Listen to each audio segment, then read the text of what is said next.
turkey necks. Yeah, that's weird.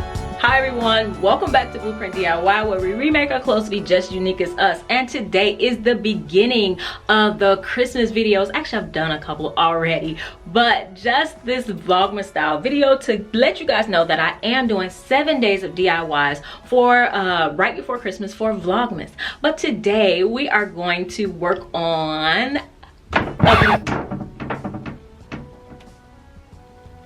ugly Christmas sweaters. I don't like the idea of those super tacky, ugly Christmas sweaters for a couple of reasons. One, I think that they were meant to be worn just once, because once people see your extreme Christmas, you know, DIY, upcycled, whatever, Christmas sweater, you're probably not gonna wear it again. And then the other thing is that they're tacky. I can't stand them. So if you're interested in that, let's do it. All right, so here is the first sweater. I thrifted, like I said, I thrifted this for maybe $4. There's little gems or whatever on the front of it. I don't particularly care for those, but overall, it's a cute Christmas sweater. But I found one on the Net-a-Porter website that I was inspired by for this one. And it's gonna be super cute. You're all gonna wanna do it. For this project, you're gonna need scissors, elastic, pearls, and a needle and thread. So first I have the sweater on, and we're gonna make it off the shoulder. So I am going to mark kind of where my shoulders are on the sweater with some pins. If you think you're gonna stick yourself, you should probably use safety pins. All right, so the first thing we're going to do is cut off the collar, and you're going to actually cut off at least 1 inch away from your pins. I'm gonna cut off more, probably more like 1.5 inches, 2 inches, because I would rather cut off less and then have to cut off more later than to cut off a lot now and not be able to add that back in. So you want to be very careful with your edges because you don't want it to start unraveling. But once you get it sewn down, it'll stop it from unraveling. The next thing I'm going to do is take it over to my sewing machine and fold it down and sew it about 1.5 inches along the edges all the way around. And make sure you leave a spot that's slightly open so you can get your elastic through. Most likely I like to leave it like on a seam, so maybe up on one of the arm seams. That will be perfect. And I'll probably go back and do a second seam over that just to make sure that this sweater doesn't start to unravel. And also a better idea may have been to do a zigzag stitch. And while I'm at my sewing machine, I am also going to sew the cuff in a bit because I really like how that fitted cuff look. I wish these cuffs were longer, but they're not. But I'm still going to make them fitted up to a certain extent. So basically, if my arm is in here, I want them to fit my wrists. So I'm gonna take it in, you know, about that much. 3 inches, take that in about 3 inches. I'll probably do it a little bit looser, maybe 2.5 inches. And I'll take it up to maybe 6 inches high above the sleeve so that I get a nice drape. And like I said before, I am not gonna cut a thing, nothing until I try this on again. And you may say, like, how can you make such big chances, like take such big chances just cutting stuff off, especially sweaters and stuff like that? You can't add that fabric back. Please understand that, like I said, when I first cut, I thought that 1 inch away was good enough, but now I am certain that because of the thickness of my elastic, that 2 inches, 1.5, 2 inches was a better choice. And me making that decision is why I can cut so confidently, because I put within my projects a certain measure of certain safety measures, and that allows me to have greater success in the end, because I'm always willing to go back and redo something versus cutting too much off and ruining a project. So that's just a quick tip for those of you guys who are afraid to cut clothes. Try that. Try putting certain safety measures in that will help ensure your success. And I'm also going to do it on the sides. I'm going to come in some when I had it on, you know, I had about that much room that I can take in. You'll want to try it on and see how much room you have to take in. If it was a fitted shirt already, then you can skip this step. But basically what I'm going to do is taper it. So I'll take a seam and, you know, take it in like that. Or maybe I'll, for right now, take it up and then curve it over, because I want a nice billow effect on the bottom, and we're going to see how that works. Is that gonna look good? Probably not, but I'm going to try it. Why? Because why not? All right, now it's time to try it on again. I'm getting a lot of fuzz in my mouth working with sweater materials. Ugh. All right, before I try it on again, I'm gonna go ahead and put the elastic in. And you're going to want to measure a piece of elastic that is the width that fits snugly around your shoulders. I'm gonna take a piece of elastic and measure around my shoulders. And I just want it, look weird with this. I just want it tight enough so that it feels snug on my shoulders. It's not gonna fall down too low. Right, that feels nice and snug, so I am going to use a safety pin and pin it right there. Then once you have figured out how much you need, you can cut it off. And use a safety pin to push it through the opening that you left. All right, I'm gonna take it back out the other side, pin the two together so that I can give it a good stretch to make the other part. I may have used a little bit more elastic than I needed. Looks like, maybe, we'll see. All right, here it is. The top is looking good. I needed all of that elastic, so yeah, making it tighter would have been a mistake. The arms are good, and these are not a catastrophe, but they're silly. The thought was right, but just wrong execution. So I definitely want this to bowl over, but I will just taper this so I don't get these. Huh? Yeah, turkey necks. What? Yeah, that's weird. That's just weird. But overall, see, now you guys see what really goes on. But I like the thought. The thought of it is correct. Okay, so then I just need to do my embellishment and my turkey neck. What? Are going to cross one over on top of the other and finish off our elastic. All right, so I am going to take it one more time, close up my gap, and take it one more time around. All right, it is time to deal with the turkey neck. Instead of this big curve here, I'm going to just take it gradually. Let me know in the comments, would you rather take something apart after sewing it or have to make another stitch again like I'm doing now? No, get in there. Get in there. Ooh, I could do a whole remix. Gobble baby, gobble baby, gobble baby. All right, never mind. All right, enough foolishness. Let us figure out how to get these things off and put on some pretty pearls. We're gonna do some down the sleeves, just like the inspiration pick, and also a few on our Christmas tree. Maybe like that. What do you guys think? But yeah, I'll take my needle and thread. I know I want one at the top, so I'll go ahead and put that one up there. I'm going to knot it on the inside. I do have a knot at the end of the thread, but I don't think that that's going to be enough. So I'm going to knot it. I know that it's not going anywhere.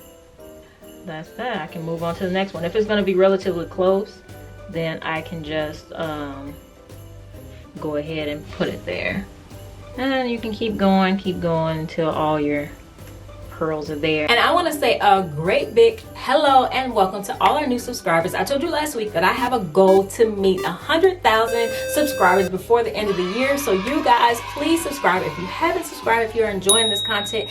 And also, if you enjoy this content, share, because that's how we let other people know about the amazing things that are happening on this channel. All right, here's how it turned out. I absolutely love how this one turned out. This is totally me, freaking awesome Christmas sweater.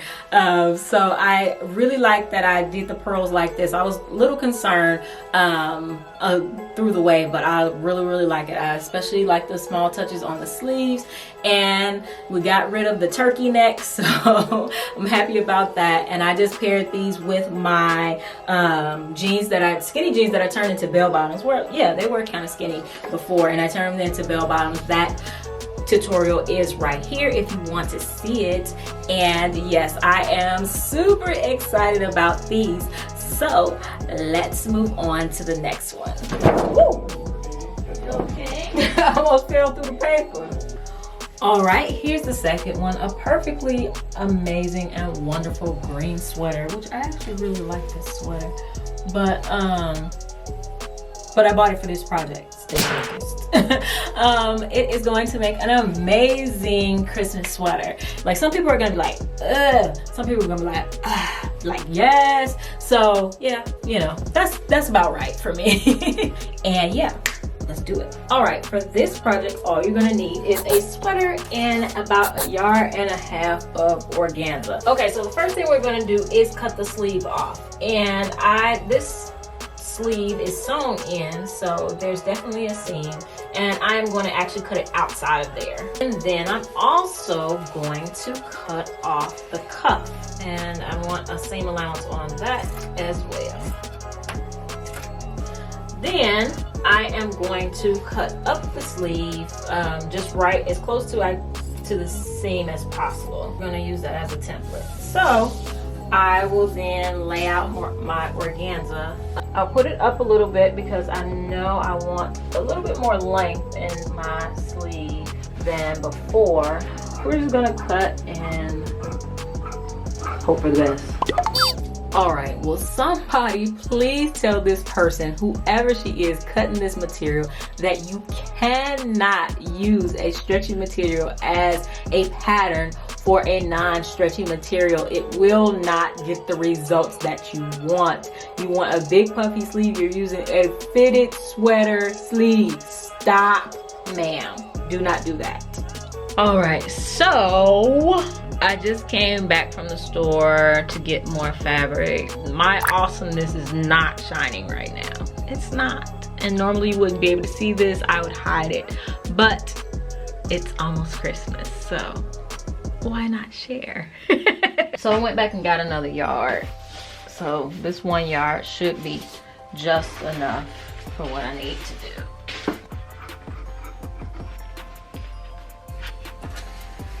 In order to get a puffy sleeve, you need the curved part to be as long as possible. It would not have been puffy, it would have been tight on my arm. I would have been medium in that piece. So, okay, so the next thing I'm gonna do is take each of them over to my sewing machine and sew down the seam on the arm. You can serge it, or you can, you know, just add a little zigzag stitch to the end, or you can use fray check on the edges if you like. I am going to turn the sleeve right side out and my shirt inside out. Okay, and I am going to make sure the seam matches the seam down the side. I just want these two seams to match. Everything else is kind of arbitrary. And I am going to begin to pleat this fabric. So I'm trying to make this one, rather than having gathers like the t-shirt that I did, I want this one to have like big pleated puff sleeves. Very dynasty-esque. And just to let you guys know, I have a tutorial about gathering in my members only group. If you're not a member, please consider joining. That helps me to keep the free content on this channel coming every week, like clockwork, 9 a.m. on Saturday mornings, Central Standard Time.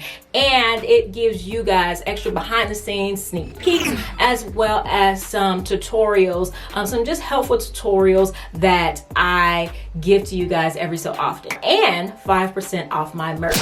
Look down there, there is a new t-shirt on the blueprint. There's a new t-shirt in the merch shelf, so you guys check that out as well.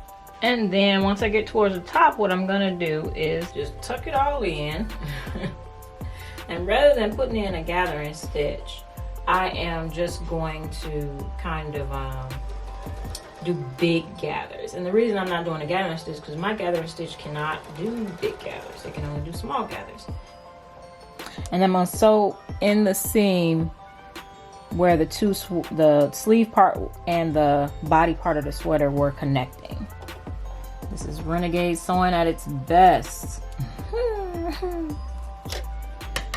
And that's definitely gonna need to be serged.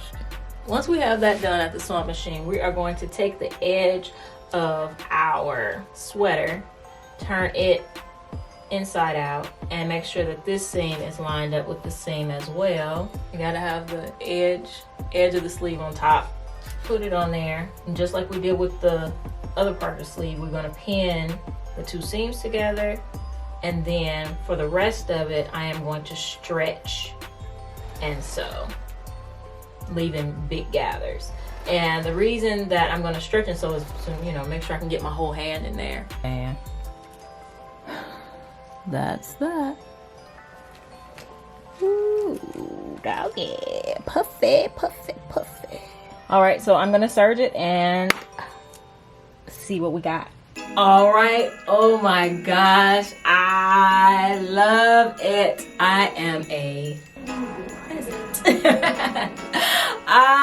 This is the best ugly Christmas sweater ever, or the best not so ugly Christmas sweater ever. Oh my gosh, I am so excited how it turned out.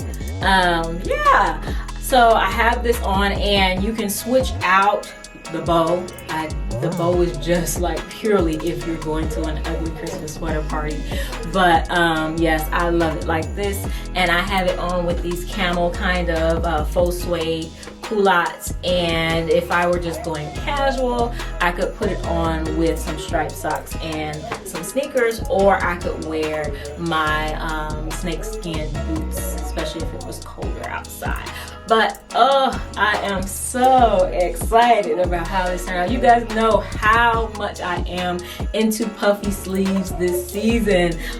Yeah, oh, so good. All right, so what do you guys think? How do my not so ugly Christmas sweaters compare to ugly Christmas sweaters? Let me know in the comments below. I hope you have enjoyed. I definitely have some more videos for you linked in the description box as well as over here. And please subscribe. Don't forget to subscribe, share, and consider joining my members only group. That's how I keep this content rolling every Saturday like clockwork. All right, I'll see you guys in the next one. Bye.